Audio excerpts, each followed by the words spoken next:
ಇದ್ರೆ ನೆಮ್ಮದಿಯಾಗಿರಬೇಕು ಅಂತಿದ್ದ ರೇಣುಕಾಸ್ವಾಮಿ ಕೊಲೆ ಕೇಸ್ನ ಆರೋಪಿ ದರ್ಶನ್ ಜೈಲಲ್ಲಿ ನೆಮ್ಮದಿ ಕಳ್ಕೊಂಡಿದ್ದಾರೆ. ಜೈಲಲ್ಲಿ ಸೌಲಭ್ಯಗಳಿಲ್ಲದೆ ಕಂಗಾಲಾದ ದರ್ಶನ್ ಸ್ವಲ್ಪ ವಿಷ ಕೊಡಿ ಅಂತ ಕೋರ್ಟ್ನ ಜಡ್ಜ್ ಮುಂದೆ ಮನವಿ ಮಾಡಿದ್ದಾರೆ. ಕೊಲೆ ಆರೋಪಿ ದರ್ಶನ್ ಅನ್ನ ಬಳ್ಳಾರಿ ಸೆಂಟ್ರಲ್ ಜೈಲಿಗೆ ಸ್ಥಳಾಂತರ ಮಾಡೋ ವಿಚಾರ ಹಾಗೂ ಹೆಚ್ಚುವರಿ ದಿಂಬು ಬೆಡ್ಶೀಟ್ಗೆ ಕೋರಿದ್ದ ಅರ್ಜಿ ವಿಚಾರಣೆ ಬೆಂಗಳೂರಿನ 57ನೇ ಸಿಸಿಎಚ್ ನ್ಯಾಯಾಲಯದಲ್ಲಿ ನಡೆದಿದೆ. ವಿಡಿಯೋ ಕಾನ್ಫರೆನ್ಸ್ ಮೂಲಕ ವಿಚಾರಣೆಗೆ ಹಾಜರಾಗಿದ್ದ ದರ್ಶನ್ ವಿಚಾರಣೆ ವೇಳೆ ಕೈ ಎತ್ತಿದ್ದಾರೆ. ನನ್ನದೊಂದು ಮನವಿ ಇದೆ ಎಂದ ದರ್ಶನ್ ಜಡ್ಜ್ ಬಳಿ ಸ್ವಲ್ಪ ವಿಷ ಬೇಕು ಅಂತ ಕೇಳಿದ್ದಾರೆ. ನಾನು ಬಿಸಿಲು ನೋಡಿ 30 ದಿನಗಳಾಗಿವೆ, ಕೈಯೆಲ್ಲ ಫಂಗಸ್ ಆಗಿದೆ, ಕೋರ್ಟ್ನಿಂದಲೇ ವಿಷ ನೀಡುವಂತೆ ದರ್ಶನ್ ಮನವಿ ಮಾಡಿದ್ದಾರೆ. ಬೇರೆ ಯಾರಿಗೂ ಬೇಡ, ನನಗೆ ಮಾತ್ರ ಪಾಯ್ಸನ್ ನೀಡಿ ಅಂದಿದ್ದಾರೆ. ಈ ವೇಳೆ ಹಾಗೆಲ್ಲ ಕೇಳಬಾರದು ಅಂತ ಜಡ್ಜ್ ಹೇಳಿದ್ದಾರೆ. ಬಳಿಕ ಸರಿ ಸ್ವಾಮಿ ಅಂತ ದರ್ಶನ್ ಸುಮ್ಮನಾಗಿದ್ದಾರೆ. ಸ್ವಾಮಿ, ನನಗೆ ಸ್ವಲ್ಪ ಪಾಯ್ಸನ್ ಕೊಡಿ. ನಾನು ಬಿಸಿಲು ನೋಡಿದೆ 30 ದಿನ ಆಗಿದೆ, ಕೈಯೆಲ್ಲ ಫಂಗಸ್ ಬಂದಿದೆ. ಬೇರೆ ಯಾರಿಗೂ ಬೇಡ, ನನಗೆ ಮಾತ್ರ ಪಾಯ್ಸನ್ ಕೊಡಿ. ಹಾಗೆಲ್ಲ ನೀವು ಕೇಳುವಂತಿಲ್ಲ. ಜೈಲು ಅಧಿಕಾರಿಗಳಿಗೆ ಯಾವ ಆದೇಶ ನೀಡಬೇಕು ನೀಡುತ್ತೇವೆ. ಸರಿ ಸ್ವಾಮಿ. ದರ್ಶನ್ ಹೆಚ್ಚುವರಿ ದಿಂಬು ಬೆಡ್ಶೀಟ್ಗೆ ಕೋರಿದ್ದ ಅರ್ಜಿ ವಿಚಾರಣೆ ಸಂಬಂಧ ಮಧ್ಯಾಹ್ನ 3 ಗಂಟೆಗೆ ಕೋರ್ಟ್ ಆದೇಶ ನೀಡಿದೆ. ದರ್ಶನ್ಗೆ ಹೆಚ್ಚುವರಿ ಹಾಸಿಗೆ ದಿಂಬು ನೀಡಲು ಅನುಮತಿ ನೀಡಿದೆ. ಅಲ್ಲದೆ ಜೈಲಿನ ಕೈಪಿಡಿಯಂತೆ ದರ್ಶನ್ ಜೈಲಿನ ಒಳಗೆ ಓಡಾಡಲು ಅನುಮತಿ ನೀಡಿದೆ. ಕೈದಿಯ ಹಕ್ಕುಗಳನ್ನು ಗೌರವಿಸುವಂತೆ ನ್ಯಾಯಾಲಯ ಸೂಚನೆ ನೀಡಿದೆ. A2 ದರ್ಶನ್ರನ್ನ ಬಳ್ಳಾರಿ ಜೈಲಿಗೆ ಸ್ಥಳಾಂತರಿಸಲು ಕೋರ್ಟ್ ನಿರಾಕರಿಸಿದೆ. ದರ್ಶನ್ ಅನ್ನು ಬಳ್ಳಾರಿ ಜೈಲಿಗೆ ಸ್ಥಳಾಂತರಿಸಲು ಕಾರಣಗಳಿಲ್ಲ. ಜೈಲು ನಿಯಮ ಉಲ್ಲಂಘಿಸಿದ್ರೆ ಜೈಲಿನ ಐಜಿ ಕ್ರಮ ತೆಗೆದುಕೊಳ್ಳಬಹುದು ಅಂತ ಕೋರ್ಟ್ ಆದೇಶಿಸಿದೆ. ಹೀಗಾಗಿ ದರ್ಶನ್ ಪರಪ್ಪನ ಅಗ್ರಹಾರ ಜೈಲಿನಲ್ಲೇ ಮುಂದುವರಿಯಲಿದ್ದಾರೆ. ಕೊಲೆ ಆರೋಪಿ ದರ್ಶನ್ ಜಡ್ಜ್ ಮುಂದೆ ವಿಷ ಕೊಡಿ ಅಂತ ಕೇಳಿಕೊಂಡ ವಿಚಾರಕ್ಕೆ ಪ್ರತಿಕ್ರಿಯೆ ನೀಡುವಾಗ ನಟ ದರ್ಶನ್ ಆಪ್ತ ರಾಜವರ್ಧನ್ ಭಾವುಕರಾಗಿದ್ದಾರೆ. ಅಣ್ಣ ತುಂಬಾ ಎಮೋಷನಲ್ ವ್ಯಕ್ತಿ, ಅವ್ರು ಸ್ಟ್ರಾಂಗ್ ಆಗಿರ್ಬೇಕಷ್ಟೇ ಅಂದಿದ್ದಾರೆ. ಪ್ರೆಷರಲ್ಲಿ ಇರ್ತಾರೆ ಅಂದರೆ ತುಂಬ ಕೋಟ್ಯಾಂತರ ಜನರ ಬ್ಲೆಸ್ಸಿಂಗ್ಸ್ ಇದೆ ಅವರ ಮೇಲೆ. ದೆನ್ ಸ್ಟಾರ್ ಥರ ಮೆರೆಸಿದ್ದಾರೆ ಎಲ್ಲರೂ. ಆ ಥರದ್ದು ಒಂದು ದೊಡ್ಡ ಜರ್ನಿ ನೋಡಿ ಸಡನ್ನಾಗಿ ಈ ಥರ ಎಲ್ಲ ಆಗ್ತಿರೋದು ಅವ್ರಿಗೂ ಕೂಡ ಆಗಲ್ಲ. ಅಣ್ಣ ತುಂಬ ಎಮೋಷ್ನಲ್ಲು, ನಾವು ನೋಡಿರೋ ಹಾಗೇ ತುಂಬ ಎಮೋಷ್ನಲ್ ವ್ಯಕ್ತಿ. ಬಟ್ ಏನೂ ಅವರು ತುಂಬ ಸ್ಟ್ರಾಂಗಾಗಿ ಇರಬೇಕಷ್ಟೇ. ನಮ್ಮ ಯಾರ ಕೈಯಲ್ಲೂ ಏನೂ ಆಗಲ್ಲ. ಇವತ್ತಿನ ಅವರ ಕಷ್ಟ ಅವರೊಬ್ಬರೇ ಅನುಭವಿಸೋಕ್ಕೆ ಸಾಧ್ಯ. ತುಂಬ ಸ್ಟ್ರಾಂಗಾಗಿ ಇದ್ದು ಒಂದಷ್ಟು ಡೇಸ್ ಏನಿದೆ ಅದನ್ನು ಮುಗಿಸ್ಕೊಂಡು ಹೊರಗಡೆ ಬರಬೇಕು. ನಮ್ಮ ಕೈಲಾಗದಷ್ಟು ನಾವು ಪ್ರೇ ಮಾಡ್ಬೋದು ಅಷ್ಟೇ. ಅದು ಇವತ್ತು ನಮಗೆ ಕೆಟ್ಟಗಾಲ ಬಂದಿದೆ, ನಾವು ಕಷ್ಟದಲ್ಲಿದ್ದೀವಿ. ಎಲ್ಲ ಕಷ್ಟಗಳಿಗೂ ಒಂದು ಒಳ್ಳೆ ದಾರಿ ಬರುತ್ತೆ ಅಲ್ವಾ.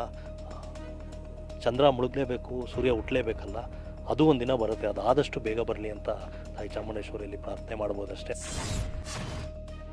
ಸುಪ್ರೀಂ ಕೋರ್ಟ್ ಆದೇಶದ ಬಳಿಕ ದರ್ಶನ್ ಜೈಲಿನಲ್ಲಿ ರಾಜಾತಿಥ್ಯವಿಲ್ಲದೆ ಪರದಾಡಿದ್ದಾರೆ. ಐಷಾರಾಮಿ ಜೀವನ ನಡೆಸುತ್ತಿದ್ದ ದರ್ಶನ್ ಜೈಲಿನಲ್ಲಿ ವಿಲವಿಲ ಒದ್ದಾಡುವಂತಾಗಿದೆ. ಜೈಲೂಟ ತಿನ್ನಲಾಗದೆ ನಿದ್ದೆ ಇಲ್ಲದೆ ದರ್ಶನ್ ತೂಕವು ಇಳಿಕೆಯಾಗಿದೆ. ನಾನ್ ವೆಜ್ ಪ್ರಿಯ ದರ್ಶನ್ಗೆ ನಾನ್ ವೆಜ್ ಊಟ ಸಿಗುತ್ತಿಲ್ಲ. ವಾರಕ್ಕೊಮ್ಮೆ ಅಷ್ಟೇ ನಾನ್ ವೆಜ್ ಊಟ ನೀಡಲಾಗ್ತಿದೆ. ದಿನಕ್ಕೆ 4 ರಿಂದ 5 ಗಂಟೆಗಳಷ್ಟೇ ನಿದ್ದೆ ಮಾಡುತ್ತಿರುವ ದಾಸ ಜೈಲಿನಲ್ಲಿ ಇರಲಾಗದೆ ಮಾನಸಿಕವಾಗಿ ಕುಗ್ಗಿ ಹೋಗಿದ್ದಾರೆ ಎನ್ನಲಾಗಿದೆ. ಇದೇ ಕಾರಣಕ್ಕೆ ದರ್ಶನ್ ನನಗೆ ಬದುಕಲು ಸಾಧ್ಯವಾಗ್ತಿಲ್ಲ, ವಿಷ ಕೊಡಿ ಅಂತ ಕೇಳಿದ್ದಾರೆ ಅಂತ TV9ಗೆ ಪರಪ್ಪನ ಅಗ್ರಹಾರ ಜೈಲು ಅಧಿಕಾರಿಗಳಿಂದ ಮಾಹಿತಿ ಸಿಕ್ಕಿದೆ. ಮಂಡ್ಯ ಜಿಲ್ಲೆಯ ಮದ್ದೂರಿನಲ್ಲಿ ಗಣೇಶ ಮೆರವಣಿಗೆ ವೇಳೆ ಕಲ್ಲು ತೂರಾಟ ಪ್ರಕರಣದಲ್ಲಿ ಚನ್ನಪಟ್ಟಣ ಮೂಲದ ಇರ್ಫಾನ್ ಎಂಬಾತನೇ ಕಿಂಗ್ ಪಿನ್ ಎನ್ನಲಾಗ್ತಿದೆ. ಇರ್ಫಾನ್ ಹಲವು ವರ್ಷಗಳಿಂದ ಮದ್ದೂರಿನಲ್ಲಿ ವಾಸವಿದ್ದಾನೆ. ಇರ್ಫಾನ್ ಸ್ನೇಹಿತ ಜಾಫರ್ ಗಣೇಶ ಮೂರ್ತಿ ಮೆರವಣಿಗೆ ಸಹಿಸಲಾಗದೆ ಏನು ಮಾಡಲಾಗ್ತಿಲ್ವಲ್ಲ ಅಂತ ಇರ್ಫಾನ್ ನನ್ನ ಪ್ರಚೋದಿಸಿದ್ದಾನೆ. ಜಾಫರ್ ಮಾತು ಕೇಳಿ ಇರ್ಫಾನ್ ಜೊತೆ 5-6 ಮುಸ್ಲಿಂ ಯುವಕರ ಗುಂಪು ಗಣೇಶ ಮೆರವಣಿಗೆ ವೇಳೆ ಕಲ್ಲು ತೂರಿದ್ದಾರೆ. ಮೆರವಣಿಗೆ ಮಸೀದಿ ದಾಟಿ 50 ಮೀಟರ್ ಮುಂದೆ ಹೋದ ಮೇಲೆ ಕಲ್ಲು ತೂರಾಟ ನಡೆಸಿದ್ದಾರೆ ಎನ್ನಲಾಗಿದೆ. ಮಸೀದಿ ಪಕ್ಕ ಹಾಗೂ ಹಿಂಭಾಗದಿಂದ ಡಿಜೆ ಸದ್ದಿಗೆ ಹಿಂದೂ ಯುವಕರು ಡ್ಯಾನ್ಸ್ ಮಾಡ್ತಿದ್ದ ಕಡೆಗೆ ಕಲ್ಲುಗಳನ್ನು ತೂರಲಾಗಿದೆ. ಕಲ್ಲುಗಳನ್ನೆಸೆಯೋ ಮುನ್ನ ಸಲ್ಮಾನ್ ಎಂಬಾತ ಬೀದಿ ದೀಪ ಆಫ್ ಮಾಡಿದ್ದಾನೆ. ಕಲ್ಲುಗಳು ಗಣೇಶ ಕೂರಿಸಿದ ಟ್ರ್ಯಾಕ್ಟರ್ಗೆ ಬಡಿತಾ ಇದ್ದಂತೆ ಹಿಂದೂ ಯುವಕರು ಕೂಡ ಕಲ್ಲು ತೂರಿದ್ದಾರೆ. ಕೆಲಕಾಲ ಈ ಕಲ್ಲು ತೂರಾಟ ನಡೆದಿದ್ದು ಅಷ್ಟೊತ್ತಿಗಾಗಲೇ ಇರ್ಫಾನ್ ಟೀಮ್ ಎಸ್ಕೇಪ್ ಆಗಿದೆ ಎನ್ನಲಾಗಿದೆ. ಗಣೇಶ ಮೆರವಣಿಗೆ ವೇಳೆ ಕಲ್ಲು ತೂರಾಟ ಖಂಡಿಸಿ ಹಿಂದೂ ಸಂಘಟನೆಗಳು ಕರೆ ನೀಡಿದ್ದ ಮದ್ದೂರು ಬಂದ್ ಬಹುತೇಕ ಯಶಸ್ವಿಯಾಗಿದೆ. ವ್ಯಾಪಾರಿಗಳು ವ್ಯಾಪಾರ ವಹಿವಾಟು ಸ್ಥಗಿತಗೊಳಿಸಿ ಬಂದ್ಗೆ ಬೆಂಬಲ ನೀಡಿದ್ರು. ಅಹಿತಕರ ಘಟನೆ ನಡೆಯದಂತೆ ಮದ್ದೂರು ಪಟ್ಟಣದಾದ್ಯಂತ ಪೊಲೀಸ್ ಸರ್ಪಗಾವಲು ಹಾಕಲಾಗಿತ್ತು. ಇನ್ನು ಮದ್ದೂರಿನಲ್ಲಿ ಗಣೇಶ ಮೆರವಣಿಗೆ ವೇಳೆ ಕಲ್ಲು ತೂರಾಟ ಖಂಡಿಸಿ ಕೆರೆಕೋಡು ಗ್ರಾಮದಲ್ಲಿ ಹನುಮ ಧ್ವಜ ಸಮಿತಿಯ ಕಾರ್ಯಕರ್ತರು ಪ್ರತಿಭಟನೆ ನಡೆಸಿದ್ರು. ಟೈರ್ಗೆ ಬೆಂಕಿ ಹಚ್ಚಿ ಆಕ್ರೋಶ ವ್ಯಕ್ತಪಡಿಸಿದ್ರು. ಇನ್ನು ಮದ್ದೂರಿನಲ್ಲಿ ಉಸ್ತುವಾರಿ ಸಚಿವ ಚೆಲುವರಾಯಸ್ವಾಮಿ ಶಾಂತಿ ಸಭೆ ನಡೆಸಿದ್ರು. ಅವರ ಆಚರಣೆಯಲ್ಲಿ ನೀವು ಸೈಲೆಂಟ್ ಆಗಿರಿ, ನಿಮ್ಮ ಆಚರಣೆಯಲ್ಲಿ ಹಿಂದೂಗಳು ಸೈಲೆಂಟ್ ಆಗಿರಲಿ ಅಂತ ಎರಡೂ ಧರ್ಮದ ಜನರಿಗೆ ಸಲಹೆ ನೀಡಿದ್ರು. ಕಲ್ಲು ತೂರಾಟ ಕೇಸ್ನಲ್ಲಿ ಬಂಧನಕ್ಕೊಳಗಾದ ಆರೋಪಿಗಳನ್ನ ಕಸ್ಟಡಿಗೆ ಪಡೆಯಲು ಪೊಲೀಸರು ಮುಂದಾಗಿದ್ದಾರೆ. ಒಟ್ಟು 26 ಜನರ ಲೀಸ್ಟ್ ಮಾಡಿದ್ದೇವೆ. ತಲೆಮರೆಸಿಕೊಂಡ 4 ಆರೋಪಿಗಳಿಗೆ ಹುಡುಕಾಟ ನಡೆಯುತ್ತಿದೆಯಂತ ಎಸ್ಪಿ ಮಲ್ಲಿಕಾರ್ಜುನ ಬಾಲಾದಂಡಿ ಹೇಳಿದ್ದಾರೆ. ಯಾರ್ಯಾರು ಭಾಗಿಯಾಗಿದ್ರು ಈಗಾಗಲೇ ಒಂದು 26 ಜನದ ನಾವು ಲಿಸ್ಟ್ ಮಾಡಿದ್ದೀವಿ. ಅದರಲ್ಲಿ 22 ಜನದ್ದು ಅರೆಸ್ಟ್ ಆಗಿದೆ. ಇನ್ನು ಸುಮಾರು 4 ಜನದ್ದು ಅರೆಸ್ಟ್ ಆಗೋದು ಬಾಕಿ ಇದೆ. ಆಮೇಲೆ ಈಗಾಗಲೇ ನಾವು ಅವ್ರನ್ನೆಲ್ಲ ನ್ಯಾಯಾಂಗ ಬಂಧನಕ್ಕೆ ಒಪ್ಪಿಸಿದ್ದೀವಿ. ಅರೆಸ್ಟ್ ಆದವರಿಗೆಲ್ಲ ಅವರನ್ನು ನಾವು ಪೊಲೀಸ್ ಕಸ್ಟಡಿಗೆ ತೆಗೆದುಕೊಂಡು ಹೆಚ್ಚಿನ ಒಂದು ವಿಚಾರಣೆ ಮಾಡೋ ಬಗ್ಗೆ ನಾವು ಯೋಚನೆ ಮಾಡ್ತಾ ಇದ್ದೀವಿ. ಇನ್ನು ಆರೋಪಿಗಳು ಹಿಂದೂಗಳಾಗಿರಲಿ ಮುಸ್ಲಿಮಿರಲಿ ಮುಲಾಜಿಲ್ಲದೆ ಕ್ರಮ ಕೈಗೊಳ್ತೇವೆ ಅಂತ ಸಿಎಂ ಸಿದ್ದರಾಮಯ್ಯ ಹೇಳಿದ್ದಾರೆ. ಯಾರೇ ಅವರು ಬಿಜೆಪಿಯವರು ಇರಲಿ, ಕಾಂಗ್ರೆಸ್ನವರು ಇರಲಿ, ಅಥವಾ ಹಿಂದೂಗಳಿರಲಿ, ಮುಸಲ್ಮಾನರಿರಲಿ, ಕ್ರಿಶ್ಚಿಯನ್ರಿರಲಿ, ಯಾರೇ ಇರಲಿ ಕೂಡ ಕಾನೂನು ರೀತ್ಯ ನಾವು ಆ ಧರ್ಮ ಈ ಜಾತಿ ಆ ಜಾತಿ ಅಂತ ನೋಡಕ್ಕೆ ಹೋಗಲ್ಲ. ಯಾರು ತಪ್ಪು ಮಾಡ್ತಾರೆ ಅವ್ರ ಮೇಲೆ ಕ್ರಮ ತಗೋತಾರೆ. ಬೂದಿ ಮುಚ್ಚಿದ ಕೆಂಡದಂತಿರೋ ಮದ್ದೂರಿನಲ್ಲಿ ನಾಳೆ 28 ಗಣಪತಿಗಳ ಸಾಮೂಹಿಕ ವಿಸರ್ಜನೆ ನಡೆಯಲಿದೆ. ಈ ಹಿನ್ನೆಲೆ ರಾಜ್ಯ ಬಿಜೆಪಿ ನಿಯೋಗ ನಾಳೆ ಮದ್ದೂರಿಗೆ ಭೇಟಿ ನೀಡಲಿದೆ. ಬಿಜೆಪಿ ರಾಜ್ಯಾಧ್ಯಕ್ಷ ಬಿವೈ ವಿಜಯೇಂದ್ರ, ವಿರೋಧ ಪಕ್ಷದ ನಾಯಕ ಆರ್ ಅಶೋಕ್ ನೇತೃತ್ವದ ನಿಯೋಗ ನಾಳೆ ಸಾಮೂಹಿಕ ಗಣೇಶ ವಿಸರ್ಜನೆಯಲ್ಲಿ ಪಾಲ್ಗೊಳ್ಳಲಿದ್ದಾರೆ. ಲಾಠಿ ಚಾರ್ಜ್ ವೇಳೆ ಗಾಯಗೊಂಡವರ ಆರೋಗ್ಯ ವಿಚಾರಿಸಲಿದ್ದಾರೆ. ಬಿಜೆಪಿ ನಿಯೋಗ ಭೇಟಿ ಬಗ್ಗೆ ಕಿಡಿಕಾರಿದ ಸಿಎಂ ಶಾಂತಿ ಕದಡೋದೇ ಬಿಜೆಪಿ ಉದ್ದೇಶ ಅಂತ ಹೇಳಿದ್ರು. ಬಿಜೆಪಿಯವರಿಗೆ ಶಾಂತಿ ಕದಡದೇ ಅವರ ಉದ್ದೇಶ, ಶಾಂತಿ ಕದಡದೇ ಅವರ ಉದ್ದೇಶ. ಮಂಡ್ಯ ಜಿಲ್ಲೆ ಮದ್ದೂರು ಒಂದೆಡೆ ಕೋಮು ಸಂಘರ್ಷಕ್ಕೆ ಸಾಕ್ಷಿಯಾದ್ರೆ ಮತ್ತೊಂದೆಡೆ ಕೋಮು ಸೌಹಾರ್ದತೆಗೂ ಸಾಕ್ಷಿಯಾಗಿದೆ. ಮದ್ದೂರು ತಾಲೂಕಿನ ಕೊಪ್ಪ ಗ್ರಾಮದಲ್ಲಿ ಹಿಂದೂ ಮುಸ್ಲಿಮರು ಸೇರಿ ಗಣೇಶ ಪ್ರತಿಷ್ಠಾಪನೆಯನ್ನ ಮಾಡಿದ್ದಾರೆ. ಸಿಹಿ ಹಂಚಿ ಸಂಭ್ರಮಿಸಿದ್ದಾರೆ.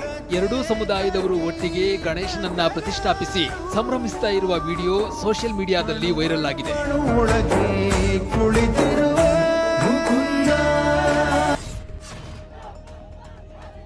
ಶಿವಮೊಗ್ಗದ ಭದ್ರಾವತಿ ನಗರದಲ್ಲಿ ಸೋಮವಾರ ನಡೆದ ಈದ್ ಮಿಲಾದ್ ಮೆರವಣಿಗೆ ವೇಳೆ ಪಾಕ್ ಪರ ಘೋಷಣೆ ಕೂಗಲಾಗಿದೆ. ಭದ್ರಾವತಿಯ ಸೀಗೆಬಾಗಿಯ ವೃತ್ತ, ಗಾಂಧಿ ವೃತ್ತದಲ್ಲಿ ಘೋಷಣೆ ಕೂಗಿದ ವಿಡಿಯೋ ವೈರಲ್ ಆಗಿವೆ.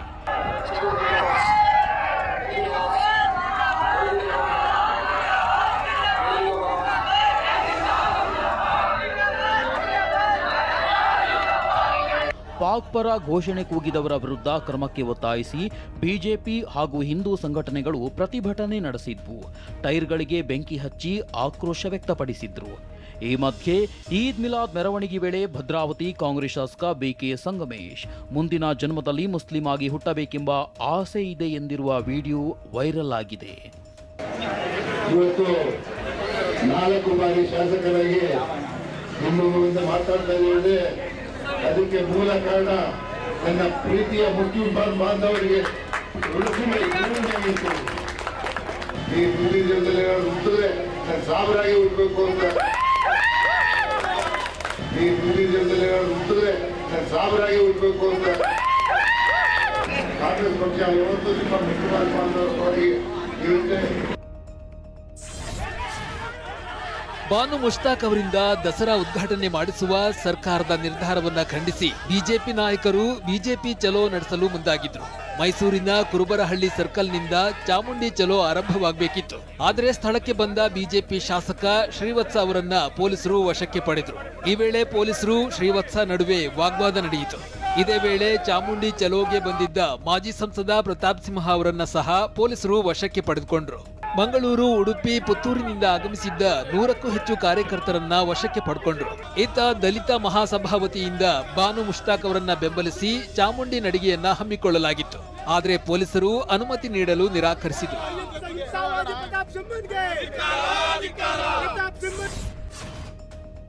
ಶ್ರೀ ಕ್ಷೇತ್ರ ಧರ್ಮಸ್ಥಳ ವಿರುದ್ಧ ಅಪಪ್ರಚಾರ, ಷಡ್ಯಂತ್ರ ಆರೋಪ ಸಂಬಂಧ ಎಸ್ಐಟಿ ಅಧಿಕಾರಿಗಳು ಕೇರಳ ಯೂಟ್ಯೂಬರ್ ಮನಾಫ್ನನ್ನ ತೀವ್ರ ವಿಚಾರಣೆ ನಡೆಸಿದ್ದಾರೆ. ವಿಚಾರಣೆಗೂ ಮುನ್ನ ಮಾತನಾಡಿದ ಮನಾಫ್, ನನಗೆ ಯಾವುದೇ ಹೆದರಿಕೆ ಇಲ್ಲ ಅಂದಿದ್ದಾನೆ. ಯಾವ ವಿಷಯಕ್ಕೆ ಎನ್ಕ್ವೈರಿ ಮಾಡ್ತಾ ಅವ್ರಿಗೆ ಗೊತ್ತಿದೆ, ಅವ್ರು ಮಾಡ್ತಾ ಇದ್ದಾರೆ. ನಾನು ಇದ್ರ ಜೊತೆಗೆ ಇದ್ದೀನಿ, ಸೌಜನ್ಯ ಹೋರಾಟಗಾರರ ಜೊತೆಗೆ ಇದ್ದೀನಿ. ಅಲ್ಲ, ಅದರಲ್ಲಿ ಎಲ್ಲರೂ ನಾನು ಅವರೆಲ್ಲ ಜೊತೆಗೆ ಅಪ್ರೋಚ್ ಆಗಿದ್ದೀನಿ. ಅಲ್ಲದೆ ನಾನು ಕರ್ನಾಟಕದಲ್ಲಿ ಹುಟ್ಟಿ ಬೆಳೆದವ ಅಂತ ಮನಾಫ್ ಹೇಳಿದ್ದಾನೆ. ಇತ್ತ ಕರ್ನಾಟಕ ಯೂಟ್ಯೂಬರ್ ಅಭಿಷೇಕ್ಗೂ ಎಸ್ಐಟಿ ವಿಚಾರಣೆ ನಡೆಸಿದೆ. ಈಗಾಗಲೇ ಅಭಿಷೇಕ್ನಿಂದ ಕ್ಯಾಮೆರಾ, ಮೊಬೈಲ್, ಲ್ಯಾಪ್ಟಾಪ್ ವಶಕ್ಕೆ ಪಡೆಯಲಾಗಿದೆ. ಡಿಲೀಟ್ ಆಗಿರುವ ಫೈಲ್ಗಳನ್ನು ರಿಟ್ರೀವ್ ಮಾಡಲು ಕ್ರಮ ತೆಗೆದುಕೊಳ್ಳಲಾಗಿದೆ. ಇತ್ತ ವಕೀಲ ಎನ್ ಮಂಜುನಾಥ್ಗೆ ಎಸ್ಐಟಿ ನೀಡಿದ್ದ ಸಮನ್ಸ್ಗೆ ಹೈಕೋರ್ಟ್ ತಡೆ ನೀಡಿದೆ. ಮಂಜುನಾಥ್ ವಿರುದ್ಧ ಯಾವುದೇ ಬಲವಂತದ ಕ್ರಮ ಕೈಗೊಳ್ಳದಂತೆ ಎಸ್ಐಟಿಗೆ ಹೈಕೋರ್ಟ್ ಸೂಚನೆ ನೀಡಿದೆ. ಅಲ್ಲದೆ ಕಕ್ಷಿದಾರರಿಂದ ಪಡೆದ ಮಾಹಿತಿ ಬಹಿರಂಗಪಡಿಸುವಂತೆ ವಕೀಲರನ್ನ ವಿಚಾರಣೆಗೊಳಪಡಿಸಬಾರದು ಎಂದು ಹೈಕೋರ್ಟ್ ಹೇಳಿದೆ.